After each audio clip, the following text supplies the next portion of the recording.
I'm on a mission to find movies from the 80s and 90s and the early 2000s because I know that there are good movies out there that I somehow missed. Today we have another recommendation from the comment section, A Fish Called Wanda, the 1988 comedy crime starring Jamie Lee Curtis, Kevin Kline, and John Cleese. Jamie Lee Curtis is in New Girl. She plays Jess's mom, Freaky Friday, True Lies. She was in The Bear recently. I know Kevin Kline from Wild Wild West. He also voices Mr. Fish Odor. And then you have John Cleese, who's in everything, the King in Shrek, Nearly Headless Nick in Harry Potter. I know him from Monty Python and Rat Race. Can do anything I want. I'm eccentric.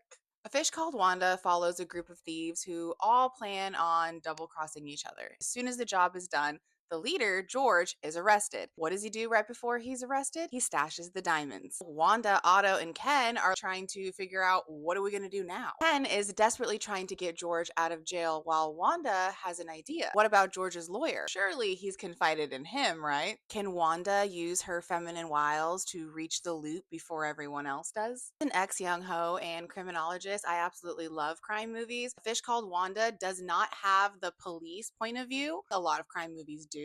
This one does not. There is no cop chasing them. It's everybody for themselves. Who's going to get the diamonds? If you want to watch this movie, it is available for free on Tubi right now. This movie is entertaining from beginning to end, and the acting is, in my opinion, top tier. Every good comedy movie has excellent banter, and A Fish Called Wanda delivered. The banter between Otto and Wanda is amazing. And spoiler alert, the scene on the docks, absolutely my favorite scene in the whole movie, with my favorite line, "Yes, they do, Otto. They just don't understand it."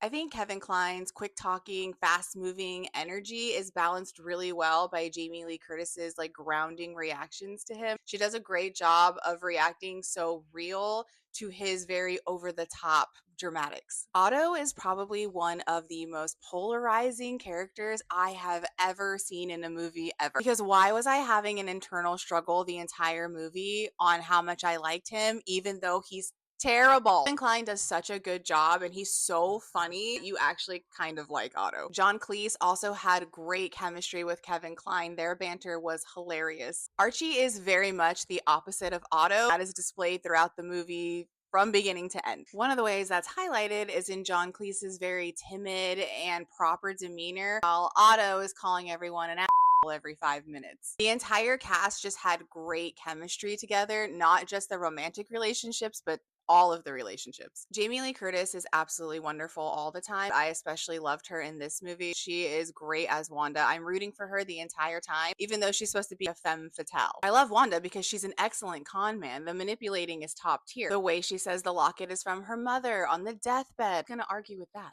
Even the way that she withholds information that she knows so that she can lead the mark to it, it's genius. Don't get me wrong, Otto is also a great con man and he does some top tier manipulating as well. But the problem with Otto is that he is so insecure and reactive that it ruins his plans every time. He's great at manipulating, but then he loses his temper and ruins it all. But he does find a way to consistently stay in the game till the end, so I gotta give him that. This is definitely a character movie. It's driven by character development and acting, but there were a few times where the cinematography really popped. For example, the first time that Wanda and Archie are in the loft together, I thought that the colors in that scene were really beautiful. And then later when Otto and Wanda are walking down the alleyway, the way that the camera pans, I really loved that too. I also did the practical effects really well. There weren't a ton, but the ones that they did I thought were well done. I feel a responsibility to put a warning here.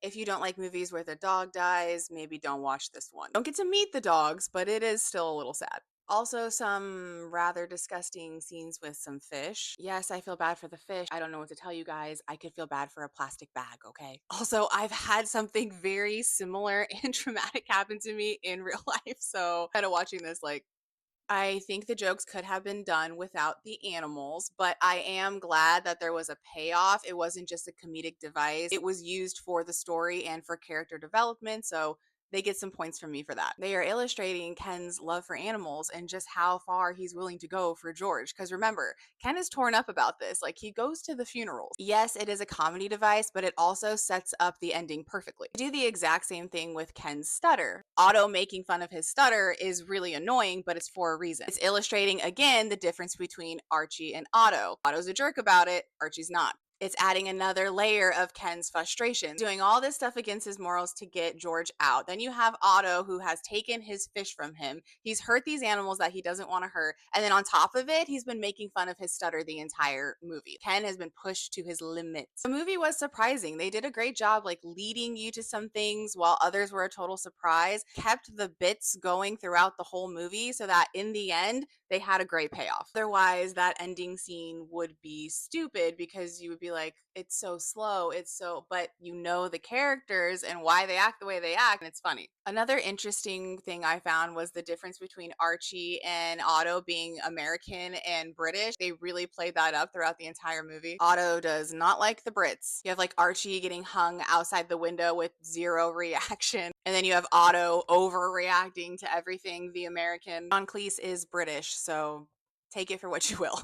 Overall, I would give this movie a 4.5 out of 5. I really loved this movie. I can see myself rewatching it all the time. The story and the characters were great. I was entertained the entire time. I found it incredibly funny. Although the cinematography wasn't incredibly memorable, it was still a beautiful movie. It really does an excellent job of keeping you laughing and guessing who is going to get the diamonds. I definitely recommend you guys watch this movie. Have you seen A Fish Called Wanda? What did you think? Do you guys think it's funny? I am slowly making my way through that recommendation list, so keep them coming in the comments. And as always, I hope you guys have a great day.